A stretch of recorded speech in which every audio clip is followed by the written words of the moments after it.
ఒక వ్యక్తి చెప్తూ ఉన్నాడు తన ప్రాణంతో, "తిను, తాగు, సుఖించు. నీకు కావాల్సినటువంటి సమృద్ధి అంతటిని నీకు సమకూర్చానని" చెప్తూ ఉన్నాడు.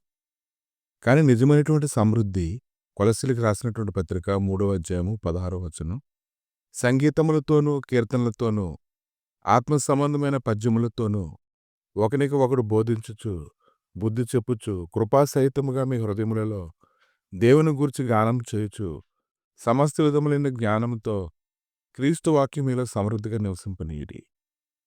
ఎవరైతే దేవుని యొక్క వాక్యాన్ని సమృద్ధిగా తమ హృదయంలో నివసించేలాగా శ్రద్ధ తీసుకుంటారో, వారు అన్ని విషయములలో సమృద్ధి కలిగినటువంటి వారుగా దేవుడు ఎంచుతూ ఉన్నాడు.